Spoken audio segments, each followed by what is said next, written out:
আমরা যে এই দেশের নাগরিক, আমরা যে এই দেশে জন্মগ্রহণ করেছি, এখানে কর দেই, এদেশে আমাদের আইডি কার্ড আছে, আমরা কিন্তু এই দেশেই পৃথিবীর অন্য যে কোনো দেশের চেয়ে সবচেয়ে বেশি ভালনারেবল, সবচেয়ে বেশি নাজুক অবস্থা কিন্তু আমরা এই দেশেই বোধ করতাম। এবং যারা রাজনীতি করতে চাইতেন তাদের কথা তো বলাই বাহুল্য। হ্যাঁ, এই অবস্থায় আমরা 7 মাস পরে এসে যদি প্রশ্ন করেন যে কোনো দল অথবা একাধিক দল বিশেষ সুবিধা পাচ্ছে কিনা, আমি বলবো বাংলাদেশের আপামর জনসাধারণ এখন একটি বিশেষ সুবিধাজনক অবস্থার মধ্যে বসবাস করছেন। এখন কোনো স্পেসিফিক দল, যে দলটা জন্ম হয়েছে 2 সপ্তাহ হলো, সেই দলটা বেশি সুবিধা পাচ্ছে কিনা এটা আশা করি সময়ের সাথে সাথে বোঝা যাবে। তবে আমরা বলতে চাই যে আমরা গণ-অভ্যুত্থানে অংশগ্রহণ করেছি এবং গণ-অভ্যুত্থানের পর আমরা একাধিক সংগঠনের মাধ্যমে জনগণের কাছে গিয়েছি। রাজনৈতিক দল করার অভিপ্রায় জনগণের কাছ থেকে এসেছে বলে আমরা রাজনৈতিক দল হিসেবে আবির্ভূত হয়েছি। এই প্রেক্ষাপটে আমরা আসলে এই সরকারের কাছে কোনো অন্যায্য সুযোগ সুবিধা চাই না। আমরা যেটা চাই যে সংস্কারের যে প্রয়োজনীয়তা, এই প্রয়োজনীয়তা কিন্তু বিএনপি বলেন, জামাতে ইসলামী বলেন, এবি পার্টি বলেন, এনসিপি বলেন, কেউ কিন্তু অস্বীকার করছে না। এখন একটা জায়গায় মূলত দ্বিধা যে সংস্কারটা কার হাতে হবে। এখন আমরা যেটা বলছি যে গণ-অভ্যুত্থানের পর যে একটা সময় এসেছে, এই সময় আসলে সত্যিকার অর্থেই রাষ্ট্র ক্ষমতা কিন্তু এখন অনেক জায়গায়। রাষ্ট্র ক্ষমতা আমরা সবসময় দেখি যখন রাজনৈতিক দল ক্ষমতা থাকে একটা বিশেষ দল এবং যারা সরকারে থাকে তাদের কাছে, কিন্তু এখন কিন্তু রাষ্ট্র ক্ষমতা একই সাথে যারা বিদ্যমান রাজনৈতিক দলগুলো আছে, রাস্তা আন্দোলন করছে, নির্বাচনের কথা বলছেন, তাদের কাছে আছে, এবং যারা নতুন রাজনৈতিক দল করছেন তাদের কাছে আছে, জনগণের কাছে আছে, সিভিল সোসাইটির কাছে আছে, মিডিয়ার কাছে আছে, সব জায়গায়। এবং শুধুমাত্র সরকারের হাতেই নিরঙ্কুশ ক্ষমতা না। তা আমরা মনে করি যে সংস্কারের জন্য সবচেয়ে উত্তম সময় হলো এটাই, যে সময়টা সবার কাছে একটু একটু ক্ষমতা আছে, সবার মতই এখানে একটা মূল্য আছে। এই জায়গাটা আমার মনে হয় যে আমরা সবাই একমত হব যে এর চেয়ে ভালো সময় সংস্কারের জন্য হতে পারে না। এখন এর চেয়ে ভালো অবস্থা হতে পারতো কিনা সেটা নিয়ে অবশ্যই বিতর্ক হতে পারে। সেই বিতর্কে কে জিতবে কে হারবে এটা আমি বলতে পারবো না। লিলি হালাল বিউটি সোপ, বিএসটিআই কর্তৃক সনদপ্রাপ্ত দেশের প্রথম হালাল বিউটি সোপ, দীপ্তিময় উজ্জ্বল ত্বকের জন্য। কিন্তু একটা বিষয় আমরা বলতে পারি যে সংস্কার যদি হয় এবং বাংলাদেশে অধ্যাপক ইউনূসের মতো ব্যক্তির হাতের সংস্কারের চেয়ে ভালো সংস্কার অন্য কারো হাতে হতে পারে না।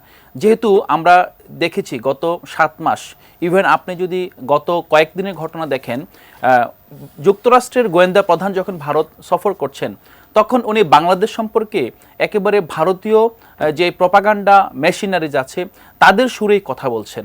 তারপর বাংলাদেশ প্রথমবারের মতো যুক্তরাষ্ট্রের গোয়েন্দা প্রধানের কোনো বক্তব্যকে 1 ঘন্টার মধ্যে সে রিজয়েন্ডার দিয়েছে, সে প্রতিবাদ করেছে।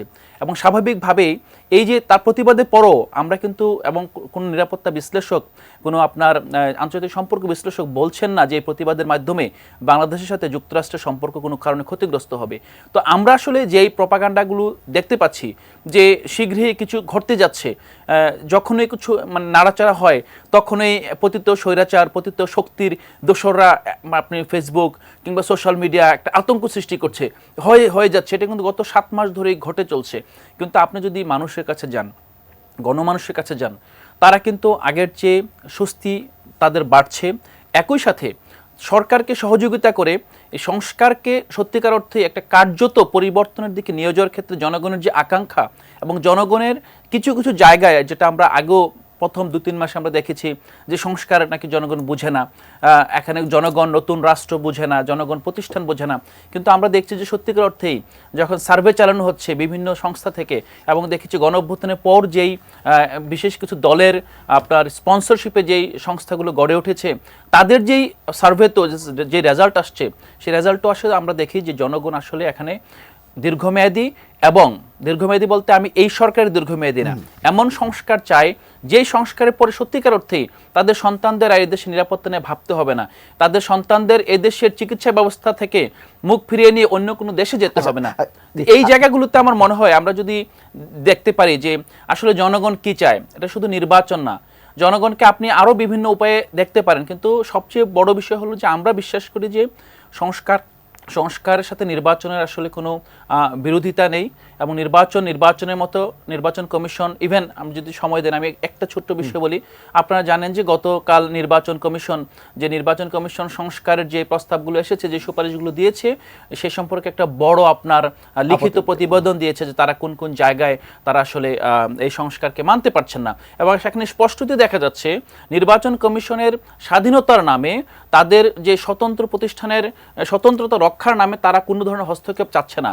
এবং সবচেয়ে বড় বিষয় হলো যে আপনি বর্তমান যে আইন আছে সে আইনে আগে যে 3টা নির্বাচন কমিশনারগণ করে গিয়েছেন তাদেরকে কিন্তু আপনি আইনের আওতায় আনতে পারবেন না। এই সংস্কার কমিশন নতুন একটা প্রস্তাব নিয়ে আসছে যে এয়ারপোর্ট থেকে যদি কারো আন্ডারে এমন নির্বাচন হয়, তখন সে যদি পদ ছেড়ে চলেও যে রিটায়ারমেন্টে যায় তাকে আইনের আওতায় আনা যাবে। কিন্তু আমরা দেখছি যে এই নির্বাচন কমিশন বলছে যে না, তাদেরকে আইনের আওতায় তারা যখন রিটায়ারমেন্টে যাবে কখনোই আনা যাবে না। তাহলে আমরা দেখেন যে আমরা কিরকম একটা বদ্ধ অবস্থার মধ্যে আছি। নির্বাচনের মাধ্যমে যে স্বৈরতন্ত্র প্রতিষ্ঠিত হয়েছিল সেই নির্বাচন ব্যবস্থা সংস্কার করতে গিয়ে আমাদেরকে বড় ধরনের বাধার মুখোমুখি হতে হচ্ছে।